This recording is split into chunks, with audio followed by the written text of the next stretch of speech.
Show using vectors that the midpoints of two opposite sides of a quadrilateral and the midpoint of its diagonals form the vertices of a parallelogram. Let us begin.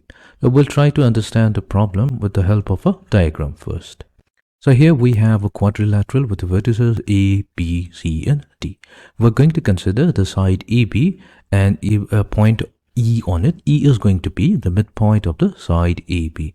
Next, we're going to consider the side CD, which is going to be opposite to that of AB. And on this particular side, we're going to consider another point F, which is going to be its midpoint.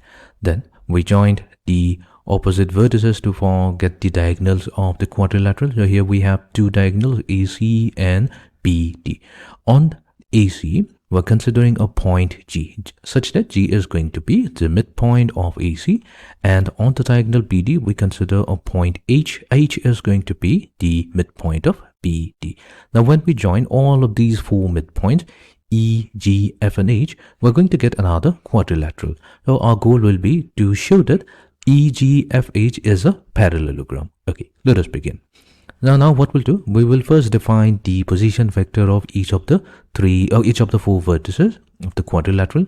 So let us suppose that the position vector of vertex A is A vector, that of vertex B is B vector, that of C is C vector, and that of vertex D is D vector. All of these four position vectors are defined with respect to an origin O.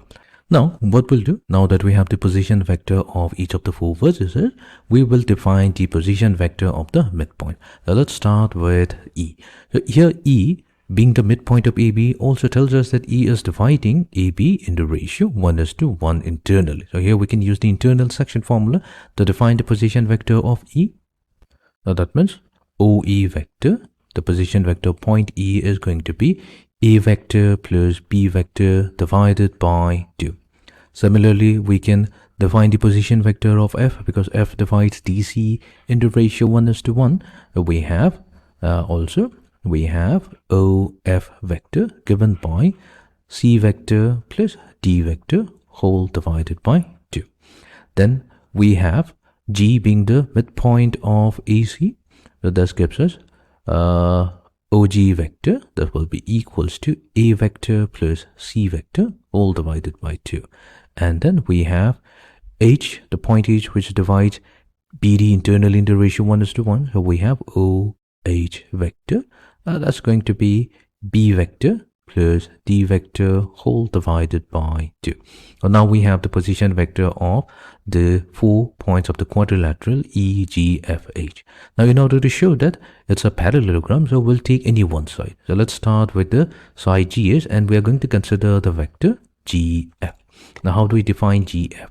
So now GF vector, this will be defined in terms of the position vector as OF vector minus OG vector.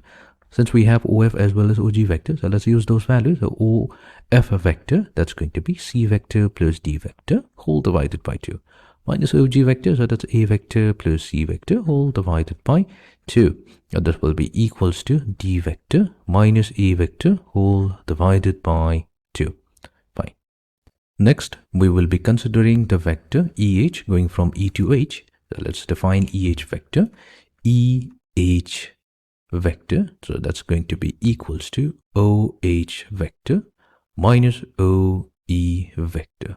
So what is OH vector? So OH vector, that's B vector plus D vector whole divided by 2 minus OE vector. OE vector is going to be A vector plus B vector whole divided by 2. Now, when we solve for this, we're going to get D vector minus A vector whole divided by 2. Now, as we can see, these two vectors are exactly the same.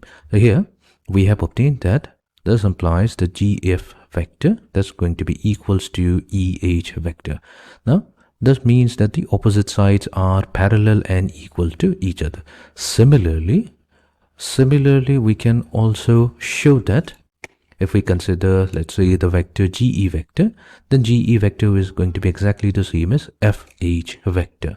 We have GE vector exactly equals to FH vector.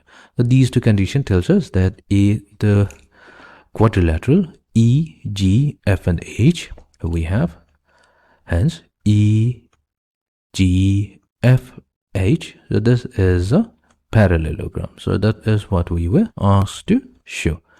That's a parallelogram. So that means the statement, that means the midpoints of two opposite sides of a quadrilateral and the midpoints of its diagonals form the vertices of a parallelogram, hence proved.